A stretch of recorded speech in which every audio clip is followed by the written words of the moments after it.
If it takes you an hour to get to work, but you moved at free-flowing conditions, there is nothing to be fixed there.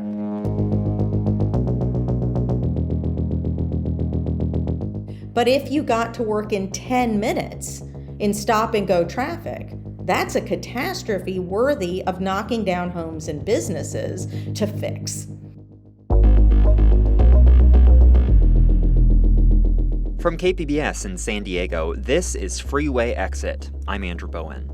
In today's bonus episode, I'll be talking with Beth Osborne, who leads the transportation arm of the national nonprofit Smart Growth America. Beth is one of the brains behind their latest report, Divided by Design. If you've listened to this podcast from the start, you'll be familiar with the themes in this report. Freeways dividing Black and brown communities, displacing families and small businesses, and leaving behind all kinds of impacts on public health, the environment, and quality of life. Divided by Design makes an effort to quantify those losses in a handful of case studies. And the crux of the report is that these negative outcomes and their disproportionate impact on people of color aren't just a fluke.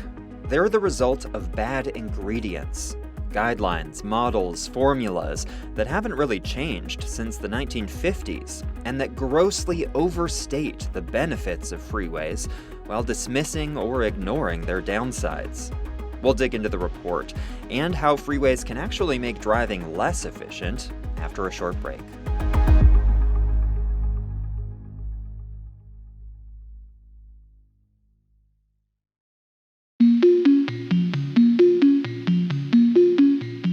We're back with Beth Osborne, one of the main authors of Smart Growth America's latest report, Divided by Design.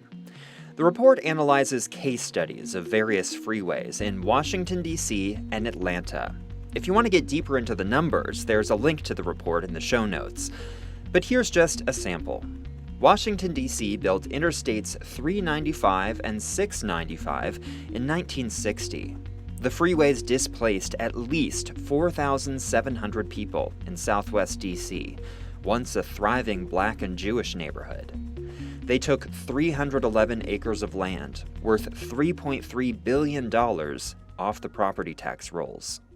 You mentioned this earlier, and you've mentioned it in several episodes that this happened all over the country. But I do want to make clear, in every metropolitan area this occurred. In some cases, it had intention in addition to urban renewal, but urban renewal was often a byproduct. A lot of people were trying to save downtown businesses as suburbanization began, and in their minds at the time, the best way to save them was to create a high-speed portal from suburban areas straight to the downtown, and anything in its way was worthy of removal in order to accomplish that goal.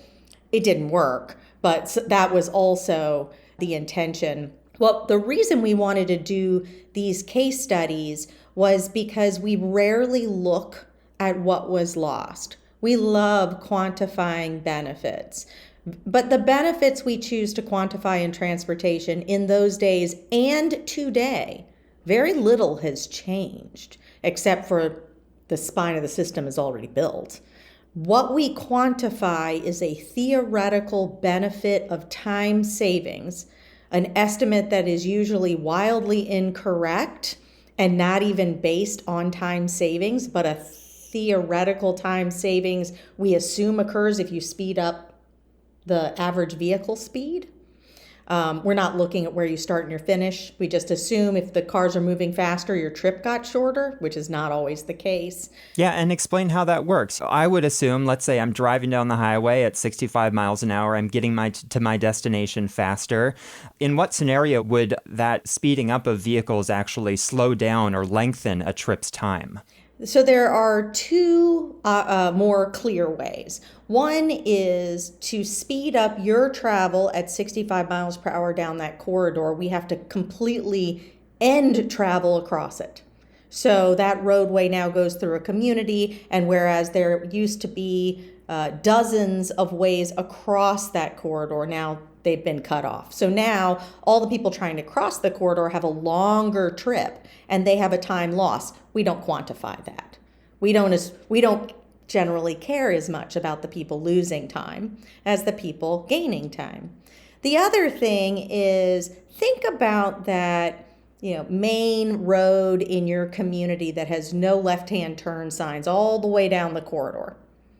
Now, that is because it shows in our modeling that the speed of travel down that corridor will be faster. So if you go end to end on that corridor, you will save some time because you won't have to wait behind anybody turning left.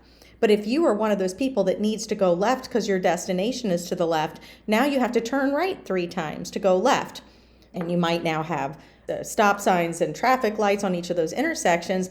So while your average speed down that corridor might save you 30 seconds or so, now you have to take a bunch of right-hand turns and extend your trip. And that could take you 4 minutes. So you lost 3.5 minutes, but the models show that everyone saved time. And it comes down to the fact that we're using 1950s approaches where information wasn't as easily available, and crunching all this information took more manpower, money, and time. Today, we have more capacity. We don't have to say, well, if traffic's going faster here, I'm sure that people's travel time went down. We can actually look at every potential trip, and we have computer power now to crunch the numbers on millions of potential trips.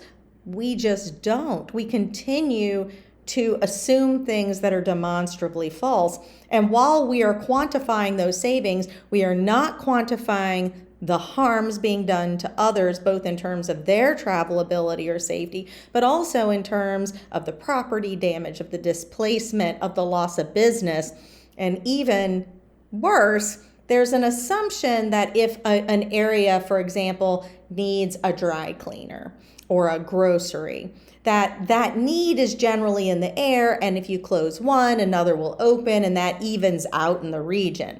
What we show in these case studies is while it might even out, it's often a Black neighborhood or a minority neighborhood that loses their small businesses, and it's a wealthier, whiter neighborhood that gains them. And there is a societal cost to that kind of transfer that is utterly and totally ignored to this day, if we quantify at all those impacts. You jumped right up to my next question. One thing that you try to quantify in this report is the economic loss for people who are displaced by freeway building. So say I live in the freeway right-of-way, the government uses eminent domain, forces me to sell my home, and then all of the wealth that I could have built in equity for my family is lost. Devil's advocate here. A transportation engineer would, of course, argue that my loss is more than offset by the economic growth that was enabled by the freeway that displaced me, and that for every home that was lost to a freeway, there were 5 or 10 or 20 more homes that were built because that new freeway opened up more land for development. So what do you say to that? So one is the person losing and the person gaining are very different, and that society is not taking care of the person losing, especially in these Black neighborhoods. Their disbursement and displacement was seen as a benefit. And so from the leaders at the time, the harm caused to the Black community was of societal good, as was the benefit that was accruing to white communities. I hope we don't ascribe to that today. We do have the same rules in place that is being applied without the intentionality, and we could argue whether or not that is better or worse, but at least it is being done with less racist intent. It's just with some of the same racist results. But beyond that, these are not one-for-one transfers. These were communities that allowed people to get around to all of their needs with less travel, which means less expense to the household and to the government, less emissions, less runoff. There's a lot less impact to public health, the environment, and the economy by the efficiency of that community and it was replaced by homes that were further afield and disconnected from all the things people needed, requiring a much larger household and public investment to service those folks and connect them to the things they needed. These are also things we refuse to quantify. We believe in the way we do economics and transportation, that if it takes you an hour to get to work, but you moved at free-flowing conditions, there is nothing to be fixed there. No one would necessarily value that distance being shorter because they got to cruise along at the top speed. But if you got to work in 10 minutes in stop and go traffic, that's a catastrophe worthy of knocking down homes and businesses to fix. And that is twisted, but it is the standard. So you worked with an organization, Segregation by Design, to create these animations that show aerial photographs before and after a freeway was built. They've done this for different freeways all across the country. I've gotten to do a couple of these types of visualizations for San Diego. I think it's a really useful tool to help visualize the impacts of freeway building.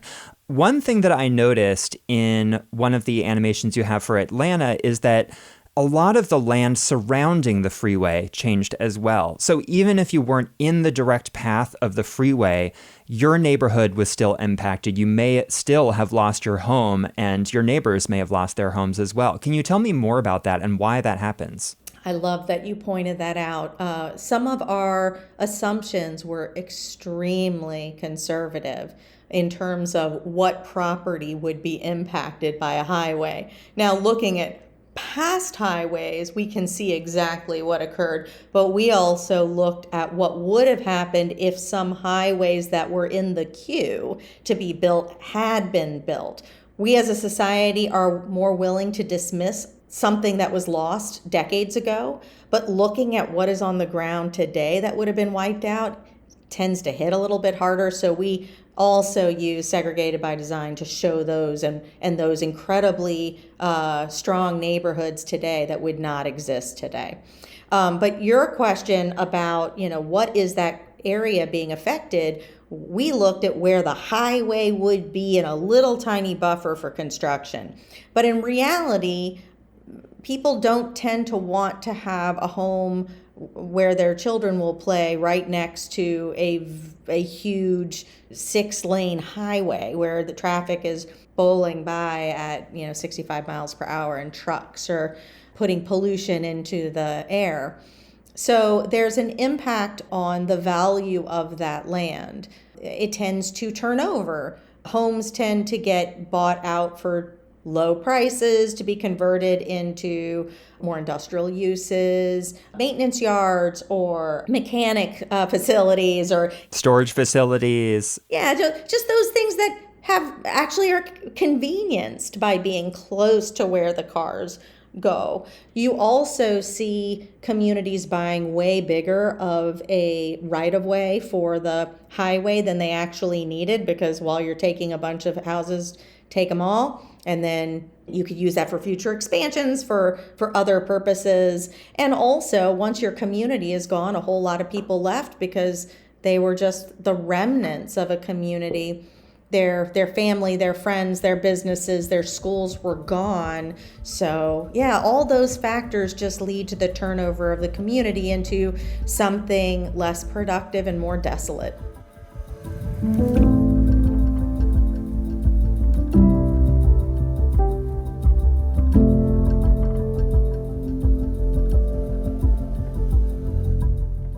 Coming up, the problems with trying to translate time into dollars and cents. And Beth reflects on her career in transportation policymaking in Washington, D.C. Stay with us.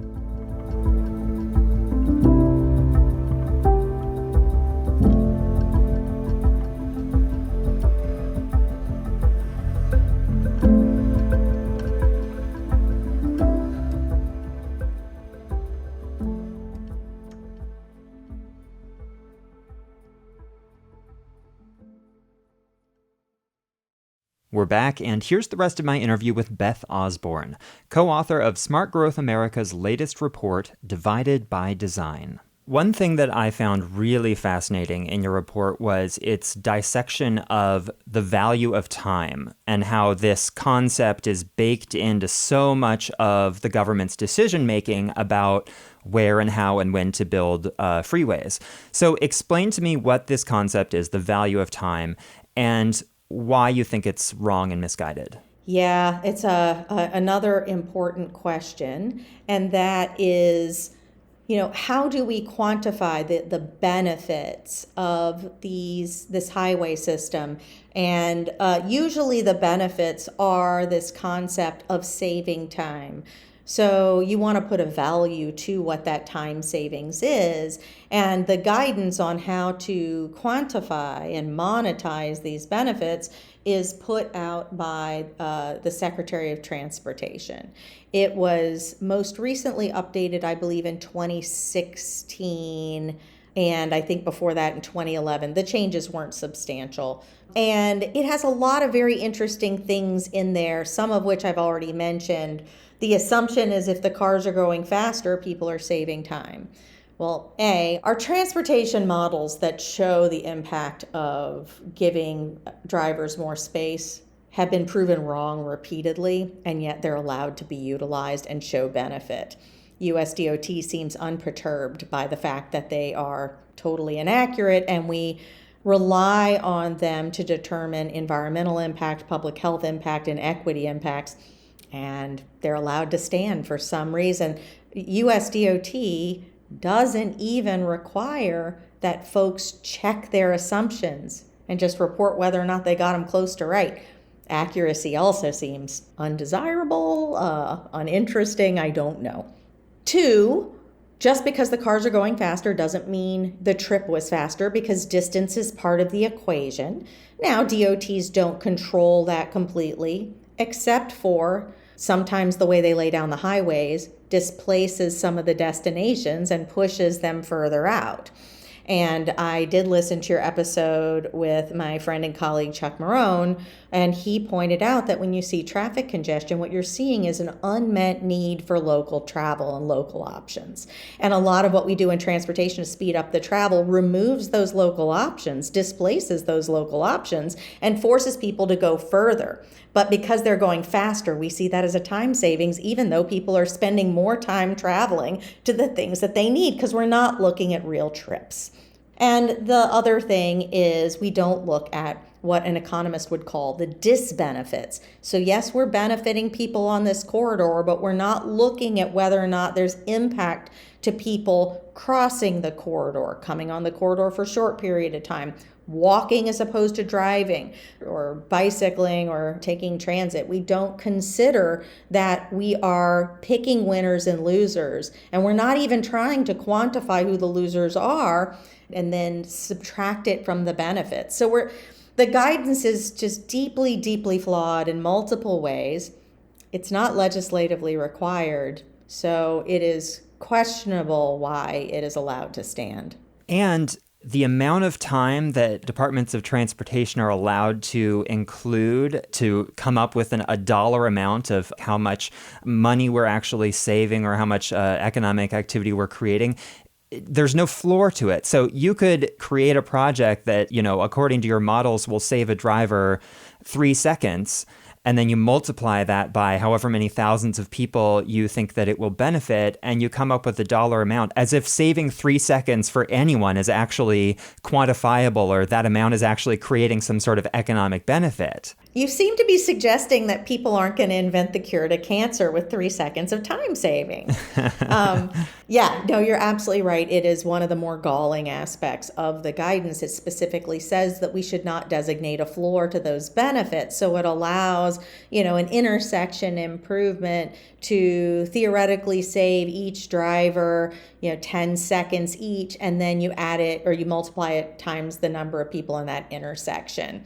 And that is preposterous. And in fact, time savings below, 10 minutes is often just economic noise. It's not, it's impossible to quantify. And the other thing is, over the life of the project, so you theoretically don't have to come back and resurface or give a facelift to a project for 20 years. 20 years. You know that it's going to be 10 seconds of savings for 20 years. You know how many people are going to live in that area or what the economy is going to be like in 20 years. The fact of the matter is we can't predict things that far. Our numbers are garbage. And something also that really shocked me with how we use this mechanism of value of time is that it can be scaled to an area's income. So helping commuters get to work faster, commuters who live in a wealthy neighborhood, because their incomes are higher, that is seen as more valuable than doing the same thing for a poor neighborhood where incomes are lower. Tell me about that. You know, you said it very well, and it goes deeper than that. So since the concept of time savings is totally connected to vehicle speed, not actual time savings, it means that what we're looking at, this is all an effort to get rid of any congested conditions anywhere, no matter how many people are doing the same thing at the same time. So if there's 8 football games a year, that's a catastrophe because there was slow traffic on the Saturday of the football game, even if it's fine the rest of the year. How this plays out in the regular course of business is we worry about the white collar commute, the morning rush and the afternoon rush, the evening rush, which is dominated by white collar workers, often coming from suburban areas into urban centers for white collar jobs and returning at night. If you are a lower income worker, a shift worker, a medical worker, and you are traveling off hours, your time savings, it's not measured really at all. You could quantify time savings if a more direct transit route was created.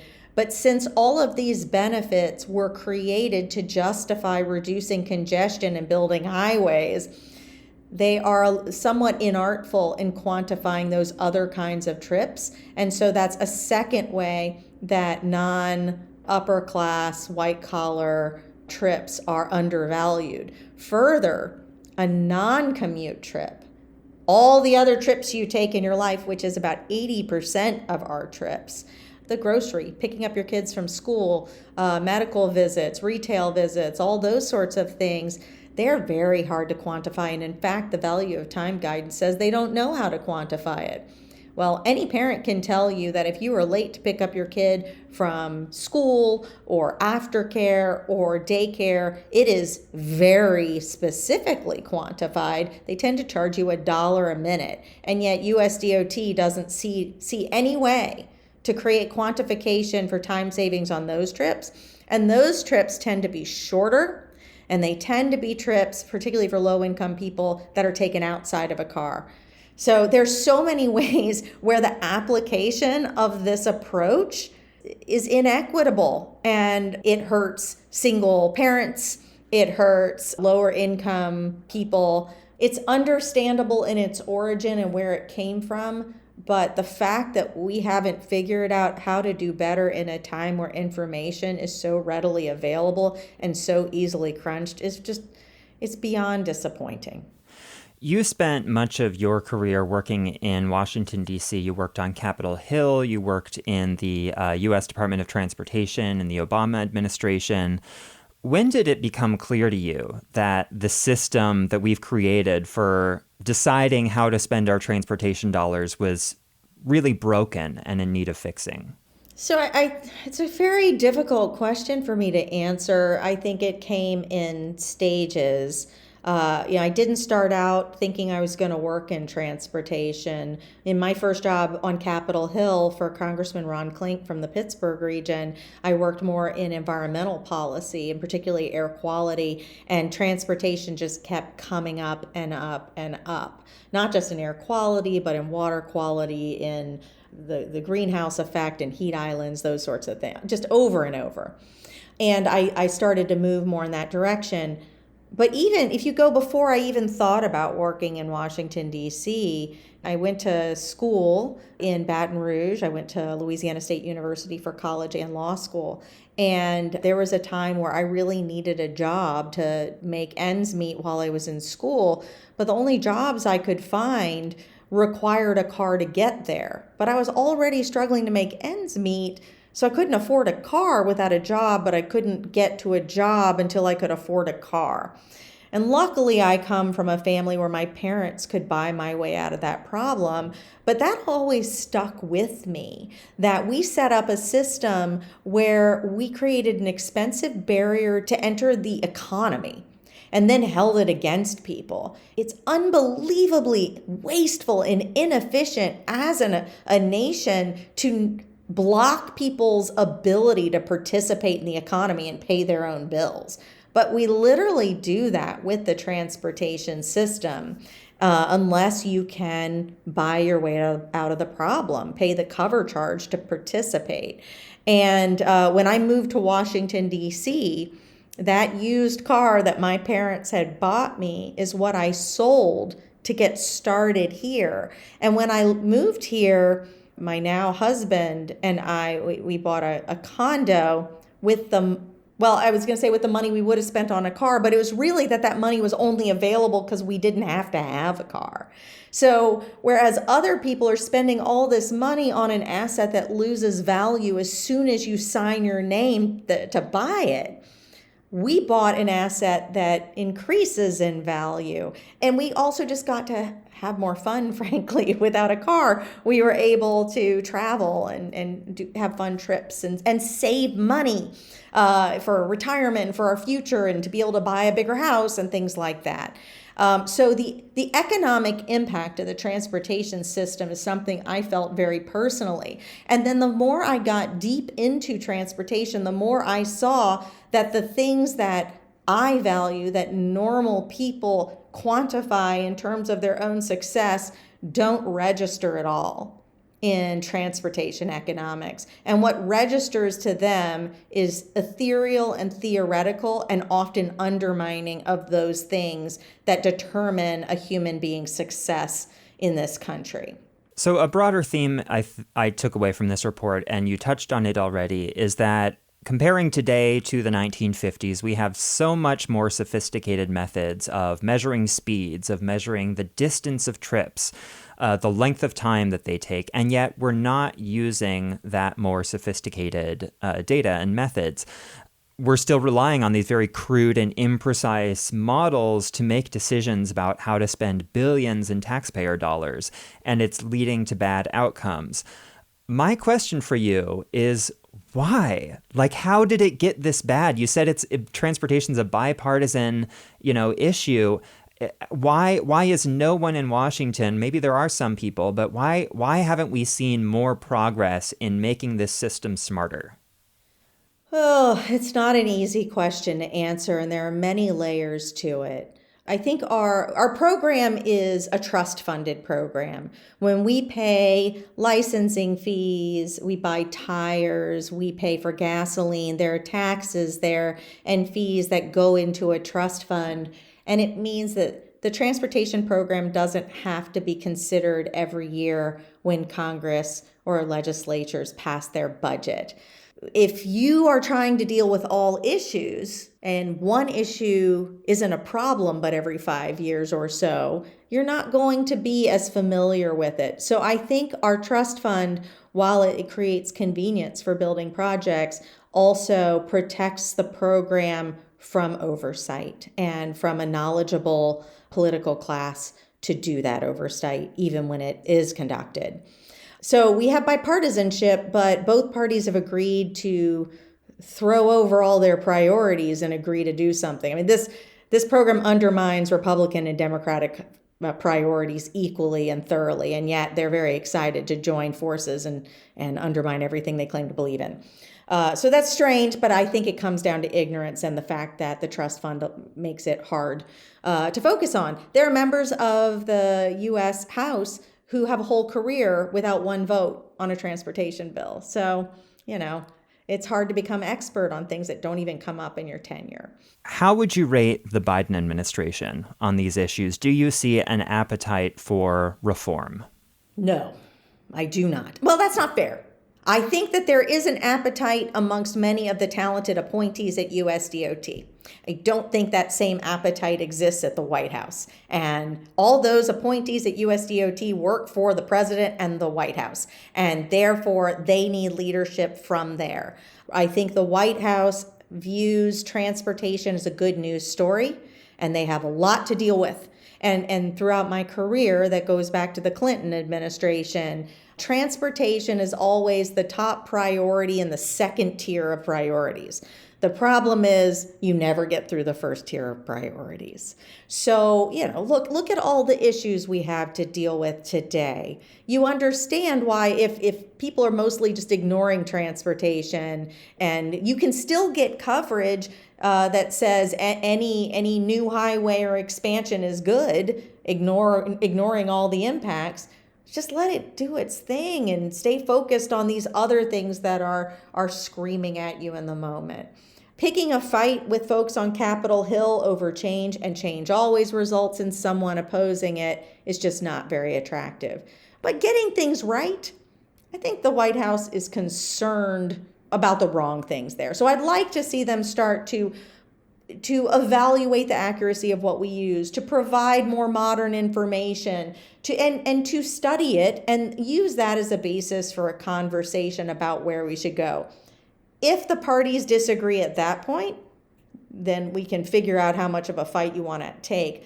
But ducking accurate information, which has been what I've seen from all administrations since I moved to Washington, D.C., it's just so irresponsible. And it tells me on some level they know it's bad. That's why they don't want to check.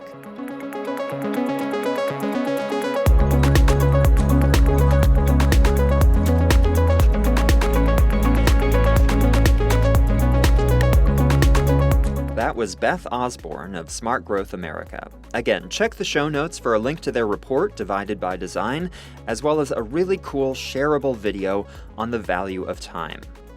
Freeway Exit is produced by me, Andrew Bowen, and is edited by Brooke Ruth. If you've told a friend or family member about this podcast, thank you so much. I can see our audience numbers growing. If you haven't, please spread the word. We want more people to hear these stories of how freeways have impacted our country and our communities, and word of mouth is the best way for us to grow our audience. You can also leave us a rating and a review in your favorite podcast app, and we greatly appreciate all of you who have donated to KPBS, a nonprofit news organization that provides this journalism as a public service. Thanks for listening.